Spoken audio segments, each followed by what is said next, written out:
Right. రాష్ట్రంలో ఎప్పుడెప్పుడు అనేది చూస్తున్న ఎమ్మెల్యే కోట ఎమ్మెల్సీ స్థానాలకు సంబంధించి నామినేషన్ల దాఖల గడువు నేటితో ముగియబోతుంది. దీనికి సంబంధించి అభ్యర్థులు కూడా ఇప్పటికే ప్రకటించింది కాంగ్రెస్ పార్టీ.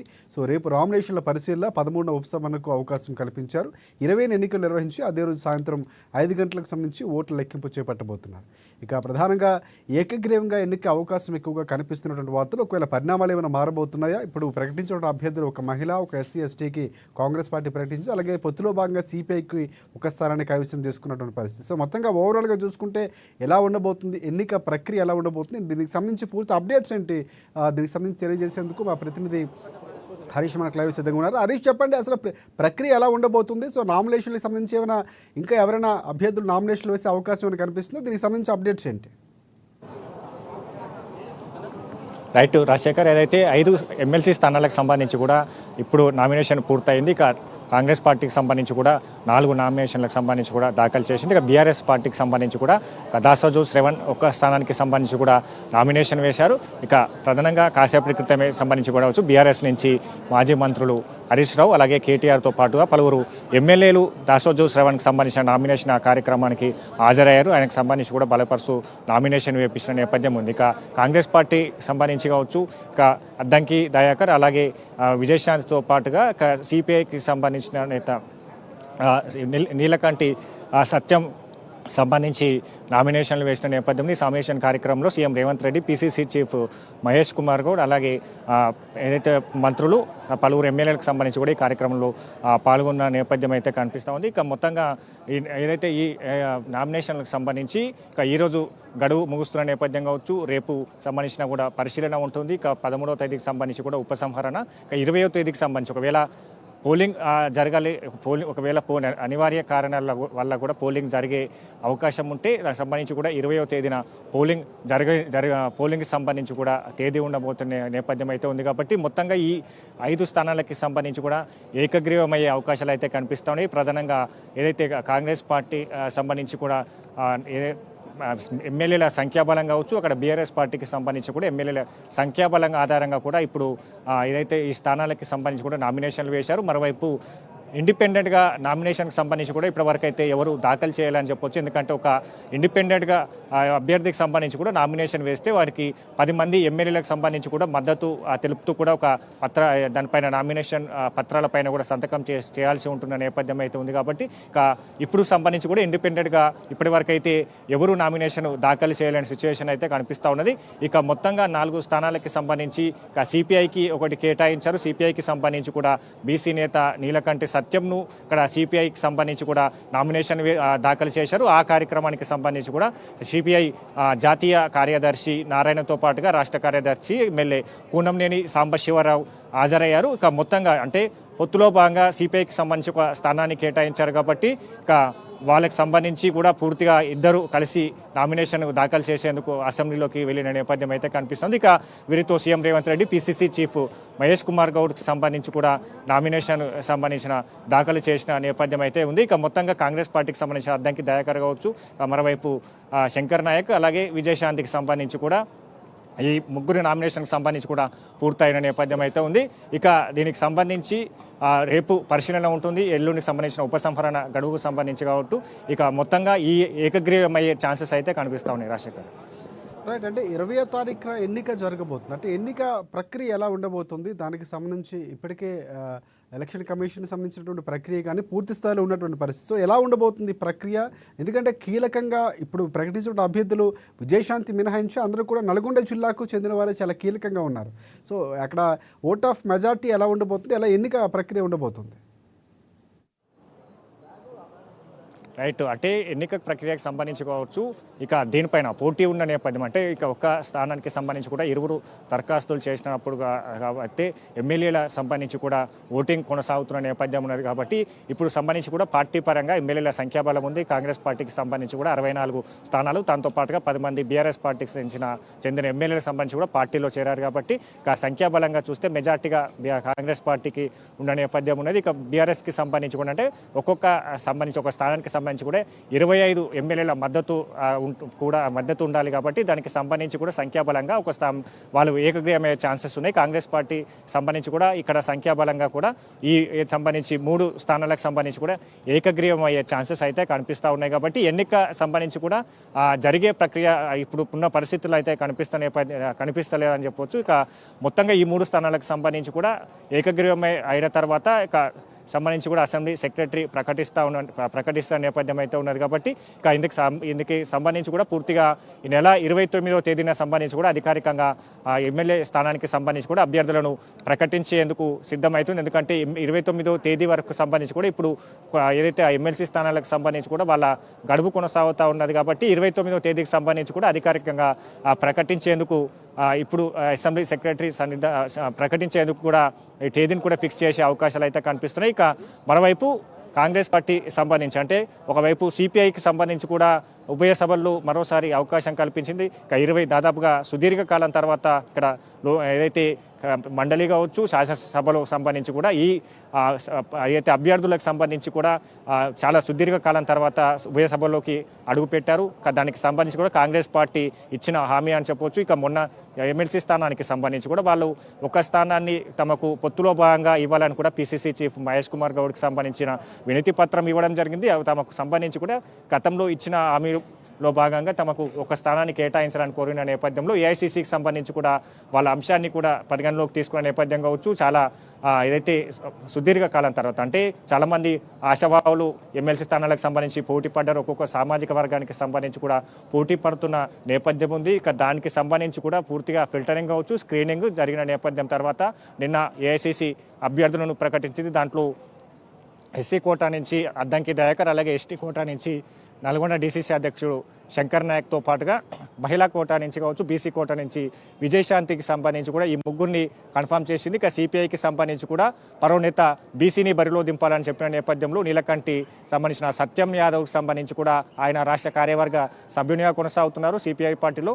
దానికి సంబంధించి కూడా ఆయన సంబంధించిన నిన్న సిపిఐ డిక్లేర్ చేసింది. ఇక పూర్తిగా నామినేషన్ ప్రక్రియ అయితే పూర్తయిన నేపథ్యం అయితే ఉన్నది. ఇక దానికి ఎన్నికలకు సంబంధించి ఒకవేళ ఎన్నికలు రావాలంటే ఇక ప్రత్యేకంగా ఇండిపెండెంట్ క్యాండిడేట్స్ సంబంధించి కూడా నామినేషన్ దాఖలు చేస్తే పోలింగ్ జరిగే అవకాశాలు ఉంటాయి. కాబట్టి ఇప్పుడు సంబంధించి సంఖ్యాబలం మద్దతు ఉన్నది. మరోవైపు ఇండిపెండెంట్ సంబంధించిన అభ్యర్థులు ఇప్పటి వరకు అయితే నామినేషన్ దాఖలు చేయలేదు. కాబట్టి ఇక పూర్తిగా ఏకగ్రీవంగా ఎన్నిక జరిగే అవకాశాలు అయితే ఉన్నాయి. రాజశేఖర్ అంటే ఇటువైపు అంటే బీఆర్ఎస్ పార్టీకి సంబంధించి దాసోజు శ్రవణ్కి అవకాశం కల్పించారు. గతంలో ఉద్యమంలో కీలకంగా పాల్గొన్నారు ఆయన.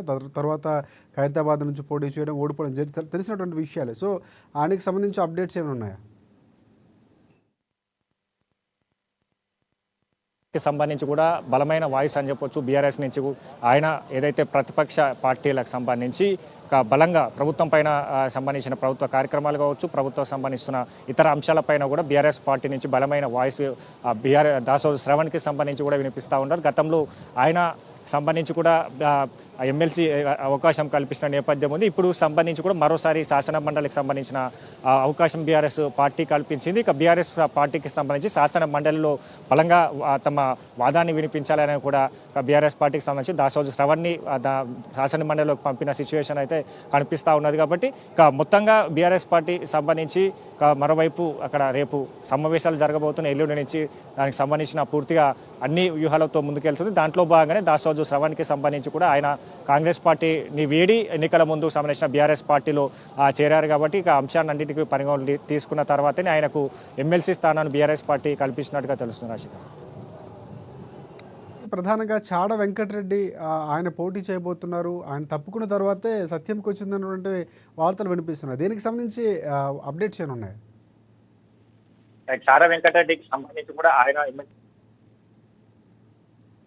సంబంధించిన ఎమ్మెల్యే కోట ఎమ్మెల్సీలో తనకు అవకాశం కల్పించాలని కోరిన నేపథ్యం కావచ్చు. ఇక పూర్తిగా దీనిపైన అన్ని అంశాలకు సంబంధించి కూడా నిన్న రాత్రి వరకు సిపిఐ నేతలు సమావేశం జరిపారు. ఆ సమావేశంలో సంబంధించి కూడా మరోవైపు ఏదైతే సత్యానికి సంబంధించి బీసీ కేటగిరీకి సంబంధించిన వ్యక్తి కాబట్టి ఆయనకు కూడా ఒక అవకాశం కల్పించాలని కూడా చాలా వరకు సిపిఐకి సంబంధించిన పలువురు నేతలు అభిప్రాయపడ్డ నేపథ్యంలో పూర్తిగా వీళ్ళందరితో సమిష్టిగా సంబంధించి కూడా అంశాలపైన చర్చ జరిగిన తర్వాత ఇక సత్యానికి సంబంధించి కూడా ఆయనకు అవకాశం కల్పించారు. దాంతో పాటుగా ఇక్కడ కాంగ్రెస్ పార్టీకి సంబంధించి పొత్తులో భాగంగా మీకు స్థానాన్ని స్థానాన్ని కేటాయిస్తున్నాం, ఆ స్థానానికి సంబంధించి కూడా బీసీ నేతను బరిలో దింపాలని చెప్పిన నేపథ్యంలో అంశాన్ని కూడా సిపిఐ తీసుకున్న నేపథ్యంలో అందులో భాగంగానే సత్యానికి సంబంధించి కూడా బీసీ కోటా నుంచి సిపిఐ నుంచి ఎమ్మెల్సీ స్థానాన్ని అవకాశం కల్పించిందని చెప్పొచ్చు.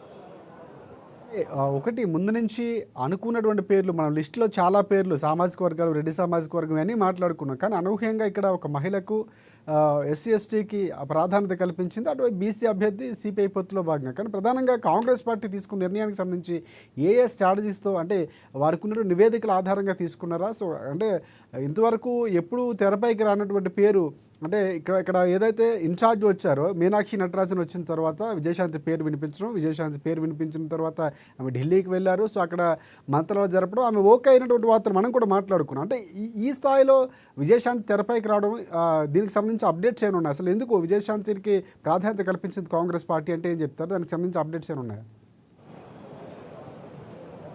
రైట్. కాంగ్రెస్ పార్టీకి సంబంధించి కూడా విజయశాంతి గత ఎన్నికలకు సంబంధించి కూడా క్రియాశీలకంగా పనిచేస్తూ వచ్చారు. అసెంబ్లీ ఎన్నికలు కావచ్చు, పార్లమెంట్ ఎన్నికలు కావచ్చు, స్టార్ కంపెయినర్గా పనిచేసిన నేపథ్యం కావచ్చు, పార్టీకి సంబంధించి కూడా విస్తృతంగా ప్రచారాలు చేసింది. బహిరంగ సభలకు సంబంధించి కూడా పాల్గొన్న నేపథ్యం. గతంలో ఎన్నికల ముందు తమకు టికెట్ కేటాయించాలని కూడా అడిగిన నేపథ్యంలో అసెంబ్లీ ఎన్నికలు కావచ్చు, పార్లమెంట్ ఎన్నికలకు సంబంధించి కూడా పార్టీ ఏదైతే టికెట్ కేటాయించాలని కోరినప్పటికీ కూడా పార్టీకి సంబంధించి కూడా తమకు ఇతర సంబంధించి కూడా వేరే సంబంధించిన పార్టీ పదవులు ఇస్తామని కూడా గతంలో హామీ ఇచ్చిన నేపథ్యం అయితే కనిపించింది. దాని తర్వాత సంబంధించి కూడా పార్టీలు అధికారంలోకి వచ్చిన తర్వాత కూడా ఆమె పేరుకు సంబంధించి కూడా అక్కడ ఇతర నామినేటెడ్ పదవులు కావచ్చు, ఇతర సంబంధించిన అంశాల్లో కూడా లేకపోవడంతో సంబంధించి కూడా పార్టీ సంబంధించిన కార్యక్రమాలకు దూరంగా ఉంటూ వస్తున్న నేపథ్యం అనేది ఇక ఇన్ఛార్జ్ మీనాక్షి నటరాజన్ వచ్చిన తర్వాత కార్యవర్గ సమావేశం జరిగింది. సమావేశానికి సంబంధించి కూడా ఆమె గతంలో పనిచేసిన విజయశాంతి కావచ్చు, చాలా వరకు ఇంకా నేతలను కూడా ఆరా తీసిన నేపథ్యం ఉన్నది కాబట్టి అందులో భాగంగానే విజయశాంతికి సంబంధించి కూడా ఆమె ఆరా తీశారు. విజయశాంతి సంబంధించి ఎక్కడ ఉన్నది, ఆమె సంబంధించిన పూర్తిగా వివరాలు అడిగి తెలుసుకునే నేపథ్యంలో గతంలో వీళ్ళు ఎంపీగా పనిచేసినప్పుడు పార్లమెంట్ సమావేశాలు కావచ్చు, ఇతర అంశాలకు సంబంధించి కూడా సమిష్టిగా సంబంధించి కూడా వాళ్ళ చర్చలు జరిపారు. సన్నిహితంగా ఉన్న నేపథ్యంలో ఇక అంశాలన్నిటిని కూడా మరోసారి ఒక చర్చనీయాంశంగా విజయశాంతి నిలిచిందని చెప్పొచ్చు.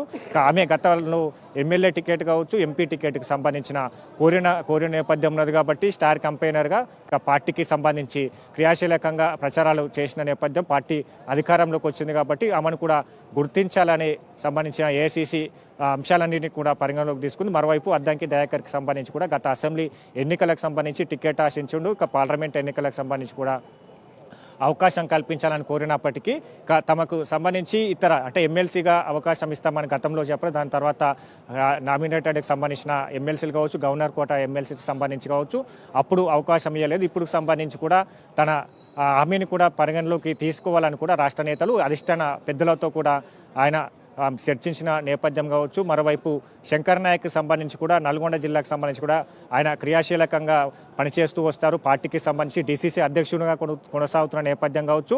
ఇక ఎస్టీ సామాజిక వర్గానికి సంబంధించి కూడా బలమైన ఓటు బ్యాంకు నల్గొండ జిల్లాకి కాంగ్రెస్ పార్టీకి ఉంటుంది. ఇక దాంట్లో ఆ క్రియాశీలకంగా శంకర్ నాయక్ సంబంధించిన ఓటు బ్యాంకునంతా కూడా నేత వైపు ఉంటుంది. దానికి సంబంధించి నల్గొండ జిల్లా గతంలో ఉన్నటువంటి పరిస్థితి అంటే శంకర్ నాయక్ పేరు ఏమైనా జానారెడ్డి సిఫార్సు చేశారు అనుకోవచ్చు, ఎందుకంటే ఆయనకు అనుచరుడుగా ఉన్నటువంటి పరిస్థితి ఆయన.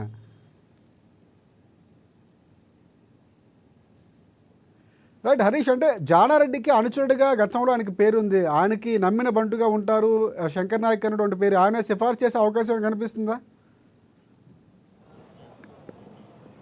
రైట్, అంటే పూర్తి స్థాయిలో నేతలకు సంబంధించి మీనాక్షి నటరాజన్ టెలికాన్ఫరెన్స్ నిర్వహించిన వైపు సీఎం రేవంత్ రెడ్డి కావచ్చు, పీసీసీ చీఫ్ మహేష్ కుమార్ గౌడ్తో పాటుగా మంత్రుల అభిప్రాయం తీసుకున్నారు. దాంతోపాటుగా సీనియర్ నేతల అభిప్రాయం కూడా తీసుకున్నట్టుగా తెలుస్తున్న నేపథ్యం ఉంది. ఇక నల్గొండ జిల్లాకి సంబంధించి మంత్రి కోమటిరెడ్డి కొనసాగుతూ ఉన్నారు. ఆయనకు సంబంధించిన ఏదైతే శంకర్ నాయక్కి సంబంధించిన అంశాలు కావచ్చు, మిగతా జానారెడ్డి క్రియాశీలకంగా జానారెడ్డికి సంబంధించి కూడా కాంగ్రెస్ పార్టీ సీనియర్ నేత చెప్పొచ్చు. ఆయనకు సంబంధించిన అంశాలు ఏఐసీసీ సంబంధించిన ఎట్లాంటి ఏదైతే అంశాలను పరిగణలోకి తీసుకోవాలో జిల్లా కాంగ్రెస్ నేత కావచ్చు, సీనియర్ నేతల అభిప్రాయాన్ని తీసుకుంటా ఉంది. దానికి సంబంధించి కూడా ఇంకొక అంశం ప్రధానంగా హరీష్, అంటే జగ్గారెడ్డి లాంటి నేతలు జగ్గారెడ్డి నేతలు అంటే ఆయన కూడా ట్రై చేశారు, అక్కడికి వెళ్ళిన తర్వాత అపాయింట్మెంట్ దొరకలేదన్నటువంటి వ్యాఖ్యలు చేస్తూనే సో ఇక్కడ ఏదైతే ఎమ్మెల్సీలు ప్రకటించారో ఆ లిస్టు చూసి నాకు ఆశ్చర్యం వేసింది, నేను షాక్కు గురయ్యానని కూడా జగ్గారెడ్డి వ్యాఖ్యలు చేశారు. ఆయన సినిమా చేయబోతున్నట్టు ప్రకటన కూడా వచ్చింది. సో ఇవన్నీ నేపథ్యంలో అవసరం వచ్చినప్పుడు మాట్లాడుతున్నారు.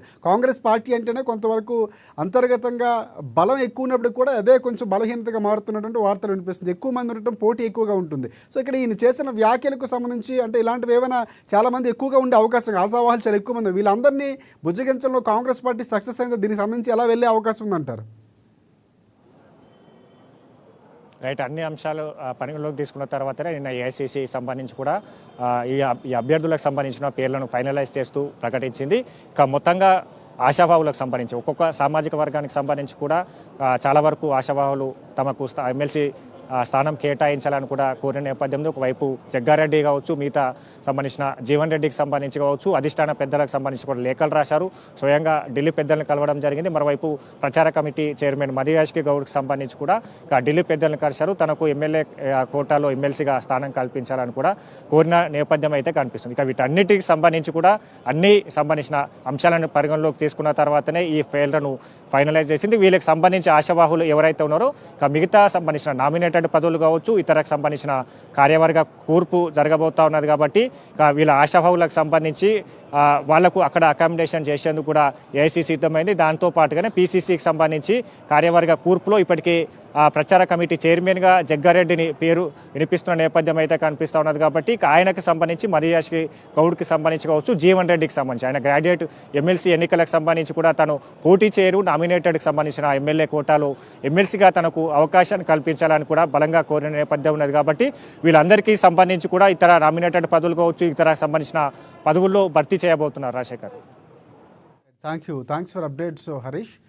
సో మొత్తానికి పూర్తి స్థాయిలో కాంగ్రెస్ పార్టీకి సంబంధించి అధిక ప్రాధాన్యతను కల్పించిందని చెప్పుకోవచ్చు. అంటే ఊహించినటువంటి లిస్టు బయటకు వచ్చింది. సో